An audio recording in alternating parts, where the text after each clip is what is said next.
Welcome back to the discussion, Data Insights, What Would You Do If You Knew?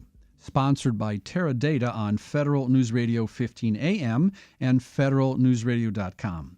My guest today is Alan Ford, Director of Government System Presales, Teradata, and I'm your moderator, John Gilroy. You know, in the movie Field of Dreams, this phrase was repeated all the time: build it and they will come, build it and they would come. In today's world, it looks like large data sets are being built and malicious actors are the ones who are coming. How does aggregation of data sets impact cybersecurity, and what role does Teradata play? So certainly with the plethora of devices, if you think about the Internet of Things that are tied into networks, there are many more opportunities for hackers to penetrate systems in the form of advanced threats or targeted attacks, and even just dropping malware into a new network. But these really aren't new problems. What is new is the evolving complexity of the networks that are powering enterprises and government agencies. So enhancing the security practices on those networks with big data analytics offers many important benefits. The insight provided by analytics helps companies and agencies better predict and identify attacks. It can shrink the time between detecting anomalous behavior and patterns and remediating it. A faster response can help contain an attack or reduce the collateral damage. Integrating data from multiple sources lets businesses uncover security event correlations, relationships, and patterns that can expose potential problems. For an example, an analytic might identify patterns of individuals who access systems that were attacked, find previous occurrences of attacks that went undetected, or recognize malicious code and network traffic. At the most basic level, organizations can scan and analyze their data to identify which employees or contractors or vendors have accessed data, what they searched for, when they conducted the search. And after baselines of this information has been created, and analytics can be used to pinpoint inappropriate usage or activity as it's occurring that could indicate a breach or some sort of nefarious behavior. You know, a lot of people talk about artificial intelligence, and there's a great blog on your company website, and the title is just 5 words: you can't machine learn everything. If you have all this stuff being bombarded, we talked about airplane data, we talked about cybersecurity data, we talked about fraud data. It's where's the inflection point where you go, no, we have to move this out of the bin into an analytical level and find out someone who has maybe some different cognitive abilities than artificial intelligence? So we like to talk about the future of analytics that we call the sentient enterprise. The sentient enterprise is one that senses micro trends in data, automates analysis, and makes autonomous decisions with little or no human intervention.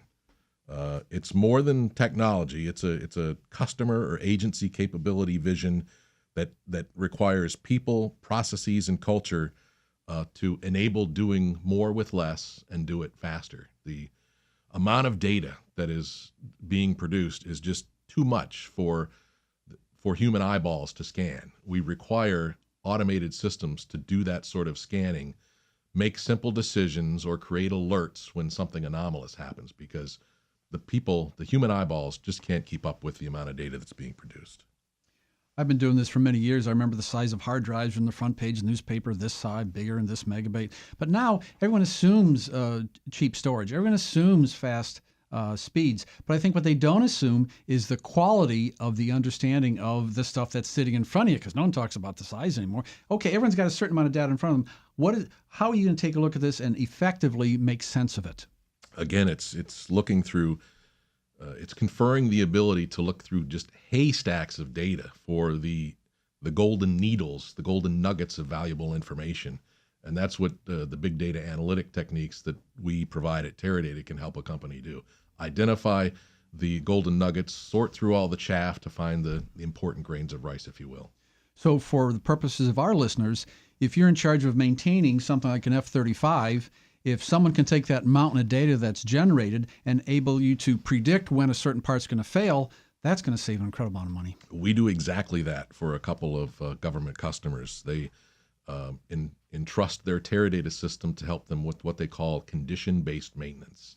And that is going through mounds of maintenance data and learning which parts in a particular aircraft or vehicle tend to fail with which regularity, and replacing that part proactively before it fails and becomes a bigger problem.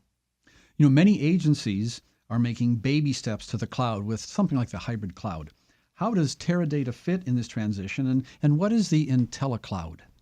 Well, the IntelliCloud is Teradata's managed cloud offering in the space. It's a database as a service, if you will. And this is where companies who wish to offload not only data from their data centers, but the management of the platforms and the software will go to host their cloud environment. And it's highly customizable, unlike a public cloud, which is based on more or less homogeneous commodity hardware. We have purpose-built platforms underlying the cloud, which means that if an agency wants to host a highly complex active enterprise warehouse with a variety of workloads, or a more appliance-like workload, we have the appropriate cloud platform option. It's all a part of our hybrid cloud strategy, where we have a deployment option for every use case, be it public, managed cloud, private cloud, or an on-premises solution. Well, let's think of it. Maybe one agency that has data from aerospace vehicles. Could be another agency that has data from hospitals. Another agency has data from satellites. Complete different sets of data and different requirements, so it would be most effective to customize the storage for that and the hybrid cloud too. Certainly, and customize the environment to support the types of analytics that companies want to run on these data sets. So when it comes to IntelliCloud, this can be applied for not just defense agencies, just about every agency that's listening. Any agency that wants to move into a cloud environment that is not a public cloud environment, that's Teradata's IntelliCloud. So that puts intelligence into the analysis of the data. Indeed it does. I think I've got it.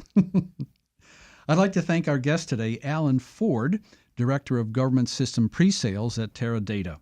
I'm John Gilroy, Federal News Radio 1500 AM. For more on this discussion, please visit federalnewsradio.com and search Teradata.